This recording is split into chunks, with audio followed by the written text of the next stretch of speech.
అందరికీ నమస్కారం. నా పేరు రమ. 7 పయనం సీజన్ 2 34వ భాగం. రచయిత కన్నమ్మ గారు. అనిరుద్, ఏమైంది? ఇందాక ఫోన్ మాట్లాడుతూ కంగారుగా వెళ్ళావు?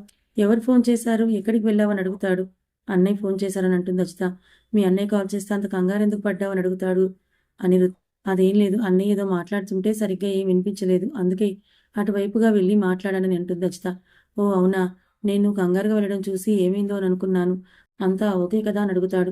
అజిత చిన్నగా నవ్వుతూ ఓకే అని అంటుంది. కానీ మనసులో దివి వదినికి ఏమైంది? అన్నయ్య ఎందుకంత కంగారు పడి నాకు కాల్ చేశాడు? మళ్ళీ ఇద్దరేమైనా గొడవ పడ్డారా అని అనుకుంటూ ఉంటుంది. ఆమె నవ్వు చూసి సరేరా, అక్కడ అందరూ గాజులు చూస్తున్నారు, నువ్వు కూడా నీకు నచ్చినవి తీసుకో అని అంటాడు. నువ్వే సెలెక్ట్ చేసి పెట్టొచ్చు కదా అని అంటుంది అజిత. నువ్వు అడగడం నేను చేయకపోవడమా? రా చేస్తానని నవ్వుతూ అంటాడు అనిరుద్. అనిరుద్ వెంట నవ్వుతూ వెళ్తుంది. కానీ దివి గురించి లోపల కంగారు పడుతూ ఉంటుంది అజిత. ఇద్దరూ వెళ్ళి అందరూ ఉన్న దగ్గర కూర్చుంటారు.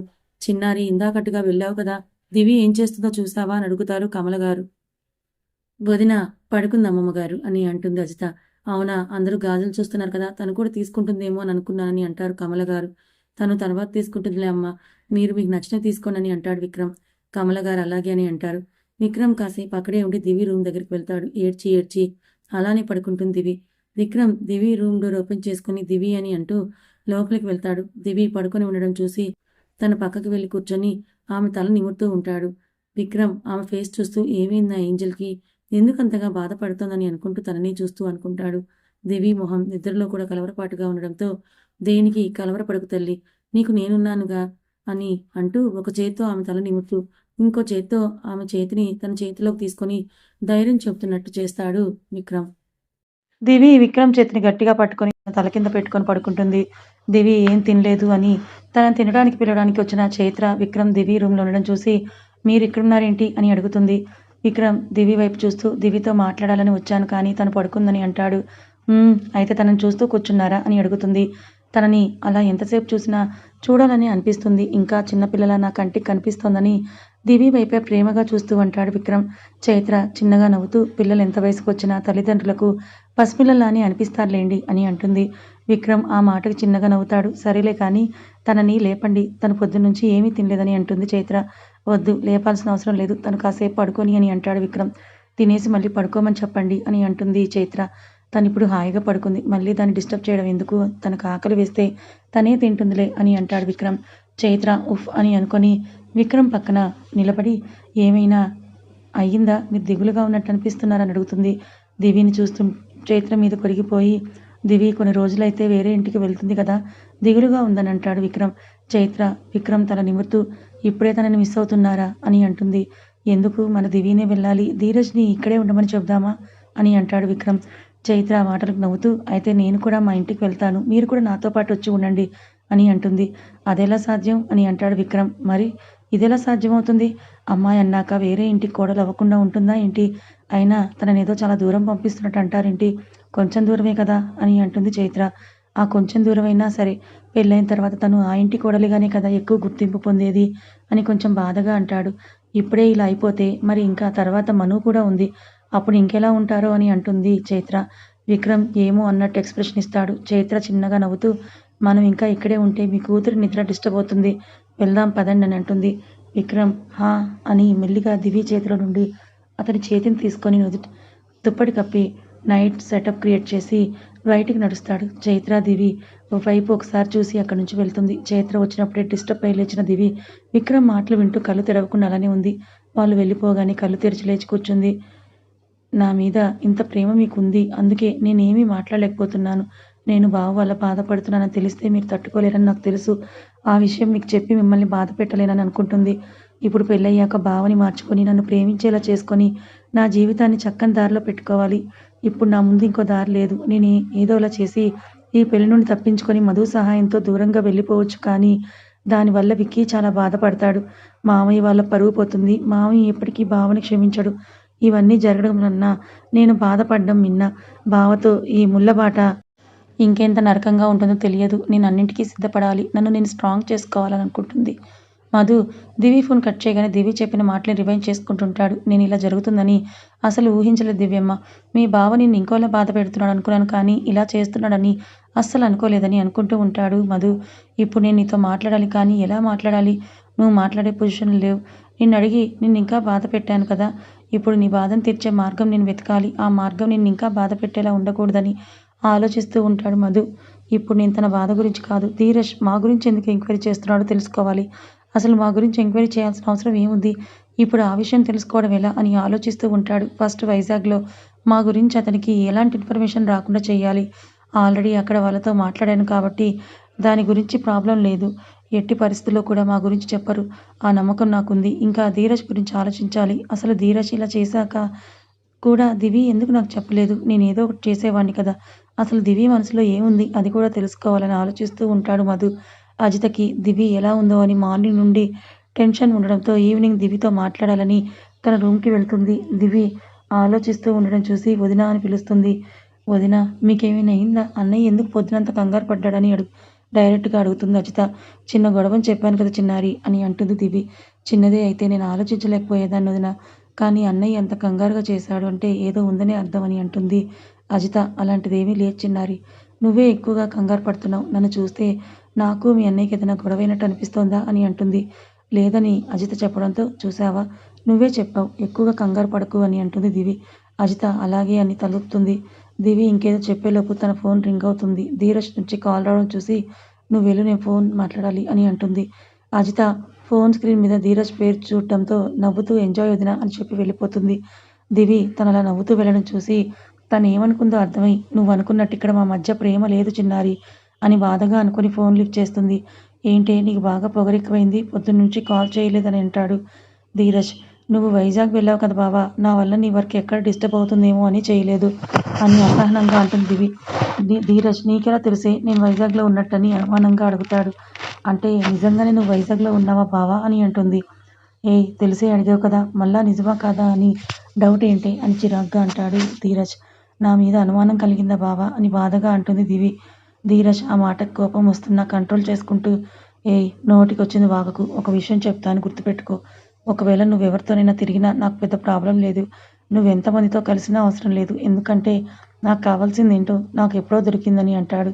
ధీరజ్ ఏ ఉద్దేశంతో చెప్పాడో అర్థం కాక ఆలోచిస్తున్న దివి ఒకే మాట మైండ్లో స్ట్రైక్ అయింది. అంటే బావకి నా శరీరాన్ని ఎప్పుడు అర్పించేశాను. కాదు కాదు, బావని బలవంతంగా నన్ను ఆక్రమించుకున్నాడు. అందుకే ఇప్పుడు నేనేమైపోయినా బావకు అవసరం లేదా? నేను ఎవరితో అయినా తిరగొచ్చని అంటున్నాడా? అంటే మనసు చంపుకొని నేను ఇంకొకరితో కలిసేదాన్నని బావ ఉద్దేశమా అని బాధగా మనసులో అనుకుంటూ ఉంటుంది దివి. ధీరజ్ అవును, నేను వైజాగ్లో ఉన్న విషయం నీకు ఎలా తెలిసే అని అడుగుతాడు. ఎలానో అలా తెలిసిందని అంటుంది దివి. తెలుసుకున్న నువ్వు చేసేది ఏముందిలే, నన్ను గెలిగితే ఎలా ఉంటుందో ఆల్రెడీ అనుభవిస్తున్న నీకు తెలియదా ఏంటి? ఒళ్ళు నొప్పులు ఇంకా అనుభవిస్తూనే ఉన్నావు కదా అని అంటాడు. దివి భారంగా ఊపిరి పీలుస్తూ, నేను మార్చాలనుకుంటున్నాను, కానీ ఆ పని నా వల్ల అవుతుందా? నేను తట్టుకోగలనా అని మనసులో అనుకుంటూ ఉంటుంది. ఏంటే ఏం మాట్లాడవు? ఓ కొంపదీసి మూడుగాని వచ్చిందా? ముందే నేను నీకు దూరంగా ఉన్నానని నవ్వుతూ అంటాడు ధీరజ్. దివి ఆ మాటకు కంపరంగా అనిపిస్తుంటే, బావా ఇలా నన్ను మాటలతో వేధించడానికి కాల్ చేశావా అని లో వాయిస్లో అడుగుతుంది. ఆహా ఏంటి నా మాటలు వినలేకపోతున్నావా అని అంటాడు ధీరజ్. దివి ఏం చెప్పకుండా సైలెంట్గా ఉంటుంది. సరేలే ఎక్కువగా ఏడవకు, నిన్నొక విషయం అడగాలని కాల్ చేశానని అంటాడు. ఏంటని అడుగుతుంది. నువ్వెవరినైతే కలవడానికి వైజాగ్ వచ్చేదానివో నాకు తెలియదు, కానీ ఇప్పుడు నేను ఇక్కడికే వచ్చినట్టు నీకు తెలిసింది అంటే అది అతనికి తెలిసే నీకు చెప్పుంటాడు. ఎవరో ఒకరి కోసం నువ్వు ఎవరికీ తెలియకుండా వస్తున్నావంటేనే వాళ్ళు నీకు ఎంత ముఖ్యమో అర్థమవుతుంది. అలాంటి వాళ్ళ ఐడెంటిటీ తెలియనివ్వడం లేదు అంటే మీరేమైనా తప్పు చేస్తున్నారా అని కనుక్కోవడానికి కాల్ చేశానని అంటూ తప్పు అనే పదాన్ని ఒత్తి పలుకుతూ కోపంగా అంటాడు గట్టిగా. దివి ధీరజ్ ఆమె వాయిస్ విన్నవుతూ, బాగా కోపం వస్తుంది అంటే తప్పు కాదన్నమాట అని అంటాడు. ఒక విషయం దాచుతున్నావంటే అది తప్పనుకోవడం నీ మూర్ఖత్వం బావా. అలా ఉండడానికి ఎవరి రీజన్స్ వాళ్ళకు ఉంటాయి అని అంటుంది ధీరజ్. ఆహా అవునా, అయితే సరే, వాడిని పట్టుకున్నప్పుడు నువ్వు అనే రీజన్స్ ఏంటో కూడా తెలుసుకుంటానని అంటాడు.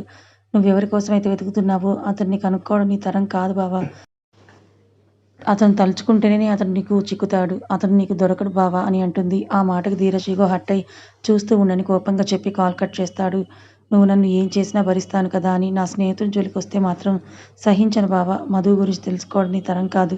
ఒకవేళ తెలుసుకొని మమ్మల్ని అనుమానిస్తే చస్తాను, కానీ నీకు భార్యని మాత్రం కాను. నా వల్ల వాడికి ఎలాంటి అవమానాలు జరిగినా నేను భరించలేనని అనుకుంటుంది దివి. నన్నే తక్కువ అంచనా వేస్తుంది కదా! దీనికి నేనేంటో చూపించాలి. లేకపోతే నన్ను ఇంత లోకు చేసి మాట్లాడుతుందా? వాడెవడో దీనికి నాకన్నా ఎక్కువయ్యాడు కదా! చూస్తూ ఉండగానే పెళ్లి పనులన్నీ మొదలయ్యాయి. ఇల్లంతా సందడిగా డెకరేట్ చేస్తూ ఉన్నారు.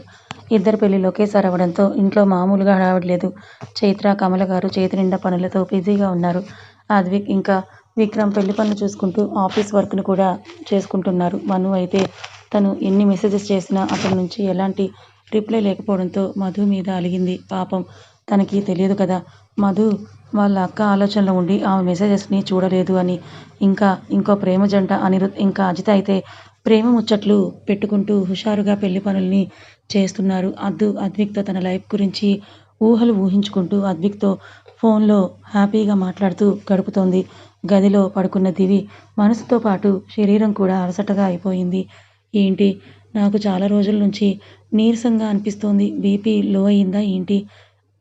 నేను ఇలా ఇన్ని ఆలోచిస్తూ ఉంటే అలా నీరసంగా కాకుండా ఇంకెలా ఉంటాను? నేను కొంచెం బావ గురించి ఆలోచించడం మానేసి కూల్గా ఉండాలి. పెళ్ళయ్యేంత వరకు నేను ఈ పెళ్ళిని మనస్ఫూర్తిగా చేసుకున్నట్లుగానే ఉండాలి. లేకపోతే విక్కీ వాళ్ళు నాకేదో అయ్యిందని బాధపడతారు. అంటే బావ ఏం చేసినా నేను బాధపడకుండా ఉండాలని అనుకుని ఫేస్ వాష్ చేసుకొని తన రూమ్ బయటికి వస్తుంది దివి. అద్విక్, అమ్మయ్య బయటకొచ్చావా? నువ్వెప్పుడు బయటకొస్తావా అనే వెయిటింగ్ ఇక్కడ అని అంటాడు. దేనికన్నయ్య అని అడుగుతుంది దివి. అది బావ నిన్ను ఒకసారి అద్దుని కలవమని చెప్పాడంట. అద్దు నీకు కాల్ చేస్తే నీ ఫోన్ స్విచ్ ఆఫ్ అని వచ్చిందని నాకు కాల్ చేసి చెప్పిందని అంటాడు. అద్విక్ తనని ఎందుకు కలవమని చెప్పాడని అయోమయంగా అడుగుతుంది దివి. నాకేం తెలుసే, దాన్ని కాల్ చేసి అడుగు లేదా బావని అడుగు అని అంటాడు అద్విక్. సరేలే అని రూమ్లో ఛార్జింగ్ పెట్టిన తన ఫోన్ దగ్గరికి వెళ్తుంది. తను ఫోన్ చేతిలోకి తీసుకుందో లేదో అలా ఫోన్ రింగ్ అవ్వడం స్టార్ట్ అవుతుంది. కాల్ లిఫ్ట్ చేసి అద్దు అని అంటుంది దివి. వదిన, చాలాసేపటి నుంచి నీకు ఫోన్ చేస్తున్నా కలవడం లేదని అంటుంది అద్దు. ఫోన్ ఆఫ్ అయ్యింది, చూసుకోలేదద్దు. ఏమైంది? ఎనీథింగ్ స్పెషల్ అని అడుగుతుంది దివి. అద్దు నవ్వుతూ అలాంటిదే అని అంటుంది. దివి ఏంటి అని అడిగింది. రేపు సాయంత్రం నన్ను ఇద్దరిని పెళ్లి కూతురు చేస్తున్నారు కదా అని అంటుంది దివి. అవునైతే అని అడుగుతుంది. అన్నయ్య నిన్ను పెళ్లి కూతురు చేస్తే చూడాలని అనుకుంటున్నాడు అని మెల్లిగా అంటుంది అద్దు. దివి ఆ మాటకి షాక్ అవుతుంది. అన్నయ్య నిన్ను పెళ్లి కూతురు చేసేటప్పుడు చూడాలని నన్ను మరీ రిక్వెస్ట్ చేశాడు వదినా అని అద్దు అంటుంది దివి. కానీ అద్దు, నానమ్మ, అమ్మ వాళ్ళు మగవాళ్ళని రానివ్వరు కదా అని కంగారుగా అంటుంది. అందుకే అన్నయ్య అమ్మాయి వేషం వేసుకొని వస్తాడని చెప్తుంది దివి. ఏంటి షాక్ అవుతూ అడుగుతుంది అద్దు. బావలాగా అన్నయ్య కూడా అమ్మాయి వేషం వేసుకొని వస్తాడు. నువ్వు అన్నయ్యని నీ ఫ్రెండ్ అని చెప్పు, అందరికీ పరిచయం చేసి మేనేజ్ చేస్తే చాలని అంటుంది అద్దు. దివి అంటే అన్నయ్య కూడా నేను చూడ్డానికి వస్తున్నాడా అని అడుగుతుంది దివి. అద్దు సిగ్గుపడుతూ నేను వద్దు అన్నా వినడం లేదు అని అంటుంది దివి. సరేలే చెప్పావు కదా, ఇంకా నేను చూసుకుంటానని అంటుంది అద్దు. థ్యాంక్స్ వదిన అని చెప్పి కాల్ కట్ చేస్తుంది. బావా ఇలా చేస్తానని నాకే డైరెక్ట్గా చెప్పొచ్చు కదా, అద్దుకి చెప్పి నాకు చెప్పమని చెప్పాల్సిన అవసరం ఏంటి? నాతో ఏదైనా చెబుతాడు కదా, ఇది చెప్పడానికి ఏమైంది? అయినా నాకు కాల్ చేసి ఇన్ని రోజులయ్యింది ఏంటి? ఎందుకు నాకు కాల్ చేయలేదు బావా? అదంతా ఎందుకులే కానీ ఇప్పుడేదో ప్రేమించే అమ్మాయిని పెళ్లి కూతురుని చేస్తుంటే చూడాలనుకున్నట్టుగా బావ నన్ను ఎందుకు చూస్తానని అంటున్నాడు? బావకి నా మీద కోపం తగ్గిందా? నన్ను ప్రేమిస్తున్నాడా అని దివి అలా అనుకోగానే తన మనసు ఒకేసారి కలవరపాటుకి ఇంకా ప్రశాంతతకి లోనైంది. రేయ్, అసలు నీ మనసులో ఏముందిరా? దివిని ఏం చేయాలని నువ్వు అనుకుంటున్నావు అని ఫైరింగ్ రేంజ్లో షూట్ చేస్తూ ఉన్న ధీరజ్తో అడుగుతూ ఉంటాడు అతని బెస్ట్ ఫ్రెండ్ అయిన శ్రీరామ్. ధీరజ్ అతని వైపు తిరిగి నవ్వుతూ, నన్నేదో చేయడం ఏంట్రా? మా పేరెంట్సే మాకు పెళ్లి చేయబోతున్నారు, ఇంకా నేనేం చేసేది అని అంటాడు శ్రీరామ్. రేయ్, ఎక్కువగా చేయకు, మీ గురించి నాకు బాగా తెలుసు, నాకంటే ఇంకెవరికి బాగా తెలియదు, కానీ ఇప్పుడు నీ చేతలు నాకేం అర్థం కావడం లేదురా అని అంటాడు శ్రీరామ్. నీకు అర్థం కావాల్సిన అవసరం ఏముందిరా? అర్థం కావాల్సిన వాళ్ళకి నేను అర్థమైతే అంతే చాలు అని అంటాడు గన్ భుజం మీద వేసుకుంటూ ధీరజ్. శ్రీరామ్, నిజం చెప్పురా, నీ మనసులో దివి ఉంది కదా అని అడుగుతాడు. ధీరజ్ చిన్నగా నవ్వుతాడు ఆ మాటకి. శ్రీరామ్కి అంతా అయోమయంగా ఉంది. శ్రీరామ్, నీ నవ్వుని నేను ఎలా అర్థం చేసుకోవాలని అడుగుతాడు. నీకు అర్థమైనా విధంగా అర్థం చేసుకో అని అంటాడు ధీరజ్. సరే మరి 4 రోజులుండి దివికి ఎందుకురా కాల్ కూడా చేయట్లేదు? తనని ఇబ్బంది పెట్టడానికి నువ్వు ఉన్నావని ఎప్పుడూ గుర్తు చేస్తూ ఉంటావు కదా అని అంటాడు శ్రీరామ్. ధీరజ్ నవ్వుతూ అది నన్ను మర్చిపోలేదురా, మర్చిపోయేలా నేనెప్పుడూ ప్రవర్తించలేదు. అప్పుడు కూడా ఇప్పుడు కూడా అని అంటాడు ధీరజ్. శ్రీరామ్ ఏం మాట్లాడడు. అతని మాటల్లో ఉన్న ఆంతర్యం ఏమిటో అర్థం చేసుకోవడానికి ప్రయత్నం చేస్తూ ఉంటాడు. అయినా దానితో మాట్లాడకపోయినా తన ప్రతి కదలిక నాకు తెలుస్తుంది కూడా అని అంటాడు ధీరజ్. తన కదలిక తెలుసుకున్నవాడివి తను ఎవరిని కలుస్తుందో మాత్రం తెలుసుకోలేకపోయావు ఎందుకురా అని అడుగుతాడు శ్రీరామ్. ధీరజ్ నవ్వుతూ నేను వెళ్ళాలి అని అంటాడు. శ్రీరామ్ ధీరజ్ అని గట్టిగా అరుస్తాడు. ధీరజ్ తన బ్యాగ్ని ప్యాక్ చేస్తూ రేయ్ ఎక్కువగా అరవకు, నీ హెల్త్కి మంచిది కాదు. బీపీ ఎక్కువై నువ్వు పడ్డావనుకో నిన్ను తీసుకొని హాస్పిటల్కి వెళ్ళాల్సి వస్తుంది. ముందే అక్కడ నీ చెల్లెలు నా కోసం వెయిటింగ్. సో కూల్గా ఉండు బాయ్ అని అతన్ని దాటి వెళ్తాడు ధీరజ్. బాధ పెట్టే నీ కోసం నా చెల్లెలు ఏం వెయిట్ చేయదు అని అంటాడు శ్రీరామ్. ఆహా అని నవ్వుతూ ధీరజ్ వెనక్కి తిరిగి వెళ్తూ డేట్ గుర్తుంది కదా, ఇంకో 4 రోజుల్లో నా పెళ్ళి, రాలేదో నా కొడక నిన్నేం చేస్తానో కూడా నువ్వు ఊహించవు అని అంటాడు ధీరజ్. శ్రీరామ్ పోరా అని అంటాడు. ధీరజ్ నవ్వుతూ అక్కడి నుంచి వెళ్ళిపోతాడు. శ్రీరామ్కి ధీరజ్ ప్రవర్తన ఏంటో క్లారిటీ రాలేదు. ఏంట్రా అర్జెంటుగా నన్ను కలవాలని అన్నావు అని అడుగుతుంది దివి. నువ్వు చేసేదేంటో నాకు అసలు అర్థం కావడం లేదు దివ్యమ్మ. నేను ఇంతలా బాధ పెడుతూ ఉన్నా వాడిని పెళ్లి చేసుకోవాలి అని నువ్వెందుకు అనుకుంటున్నావు అని ఆవేశంగా అడుగుతాడు మధు. నాకు ఇంకో దారి లేదు కాబట్టి అని అంటుంది దివి. మధు లేదు ఉంది, నువ్వు సరే అను, నేను వీళ్ళందరి నుంచి నిన్ను దూరంగా తీసుకుని వెళ్ళిపోతాను అని అంటాడు మధు. దివి విరక్తిగా నవ్వుతూ నీతో వచ్చేస్తే నా ప్రాబ్లం సాల్వ్ అయిపోతుందా అని అడుగుతుంది. అవుతుంది అని కదా రమ్మని అంటున్నాను అని అంటాడు మధు. రేయ్ మధు నువ్వేనా నా గురించి ఆలోచిస్తూ నీ బుర్ర పనిచేయడం లేదా ఏంటి అని అంటుంది దివ్యమ్మ. అని ఆలోచించే నేను ఈ నిర్ణయం చెప్పానని అంటాడు మధు. ఏం ఆలోచించావురా? ఒకసారి నీతో నేను వచ్చాక మా ఇంట్లో మా మామయ్య వాళ్ళ ఇంట్లో ఉన్న వాళ్ళు ఏమవుతారో ఒక్కసారి ఆలోచించావా? నేను నీతో వస్తే నీ గురించి నా గురించి ఎంత తప్పుగా మాట్లాడుకుంటారో ఆలోచించావా? మా మామయ్య పరువు ఇంకా విక్కీ పరువు గురించి ఆలోచించావా? మా అన్నయ్యని ఎంతగానో ప్రేమించి మా ఇంట్లో ఎన్నో ఆశలతో అడుగుపెట్టే మా వదిన జీవితం గురించి నువ్వు ఆలోచించావా అని అంటుంది దివి. వాళ్ళందరికీ నిజం చెప్పొచ్చు కదా అని అంటాడు మధు. నేను నిజం చెప్తే మా మామయ్య మాకు దక్కరు అని బాధగా అంటుంది దివి. దివ్యమ్మ అని బాధగా అంటాడు మధు. ఈ పెళ్ళి ఎంతసేపు ఆపడం? నేను పెళ్లిపీటల మీద కూర్చున్నా కూడా బావ నా మెడలో తాళి కట్టే టైంలో నాకు ఈ పెళ్ళి ఇష్టం లేదని విక్కీకి నేను ఒక్క మాట చెప్తే అప్పటికప్పుడు నన్ను ఎలాంటి క్వశ్చన్ కూడా చేయకుండా పెళ్ళిని ఆపేస్తారా? కానీ నాకు కావాల్సింది పెళ్ళి ఆగడమో కాదు, మా 2 కుటుంబాలు సంతోషంగా ఉండాలి. అది నాకు కావాలి. మా మమ్మీ ఎప్పుడూ చెప్తుంది మనం బాధపడినా పర్వాలేదు కానీ ఎదుటి వాళ్ళ బాధ ఎప్పుడూ కోరుకోవద్దని. ఇప్పుడు నేను అదే చేస్తున్నానని దివి అంటుంది. అంటే నీ లైఫ్ స్పాయిల్ అయిపోయినా పర్వాలేదని అనుకుంటున్నావా అని అంటాడు మధు. దివి కళ్ళల్లో నుండి జారుతున్న కన్నీళ్ళకి అడ్డుకట్ట వేస్తూ నా జీవితం కొత్తగా నాశనం అయ్యేదేముందిరా? ఏ రోజైతే నీ మాట వినకుండా కొట్టిపడేశానో ఆ రోజే నాశనం అవ్వడం మొదలయ్యింది. అప్పుడే నీ మాట విని ఉంటే నేను ఇలా ఉండేదాన్ని కాదేమోరా అని బొంగురుపోయిన గొంతుతో అంటుంది మధు. దివిని హత్తుకొని తన వెన్ను నిమురుతూ ఉంటాడు. దివి నేను బావ నాతో అలా ప్రవర్తిస్తాడని ఏనాడు అనుకోలేదురా. నా మీద కేరింగ్ చూపిస్తుంటే నిజంగా ప్రేమే అని మురిసిపోయాన్రా. కానీ నా మురిపెం కొన్ని రోజులే అని నిరూపించాడు బావ అని అంటూ ఏడుస్తూ అంటుంది దివి. మధు తన వెన్ను నిమురుతూ నేను చెప్పింది వినుమా, మీ నాన్నకి చెప్పి ఈ పెళ్ళిని ఆపేయని బాధగా అంటాడు మధు. ప్లీజ్ ఆ ఒక్క మాట మాత్రం చెప్పకురా. అలా చేస్తే నేను ఇంట్లో పరిస్థితులన్నీ తారుమారైపోతాయని కళ్ళు తుడుచుకుంటూ అతని నుండి దూరం జరుగుతుంది దివి. అయితే అతను నిన్ను ఎంత శోభ పెట్టినా ఇలానే భరిస్తూ ఏడుస్తూ ఉంటావా అని బాధగా చూస్తూ అడుగుతాడు మధు. బావకి నా మీద ఉన్న కోపం పోతే చాలురా, అన్నీ సర్దుకుంటాయి. ఎలాగైనా బావ మనసు మారితే నాకు ఈ బాధ ఉండదురా అని అంటుంది దివి. మారుతాడనే నమ్మకం నీకుందా అని మధు అడుగుతాడు.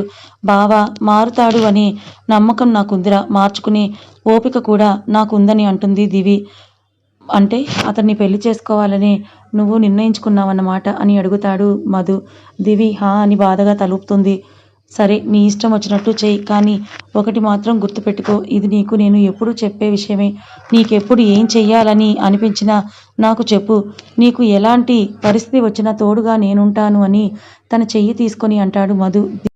దివి చిన్నగా నవ్వి హా అని అంటుంది. సరే పద నిన్ను డ్రాప్ చేస్తానని అంటాడు మధు. వద్దురా నేను వెళ్తాను అని చెప్పి అక్కడి నుంచి ఇంటికి బయలుదేరుతుంది దివి. కథ ఇంకా ఉంది. ఈ కథ మీకు ఎలా అనిపించిందో కమెంట్ చేయండి. కథ నచ్చితే లైక్ చేయండి. Thank you so much.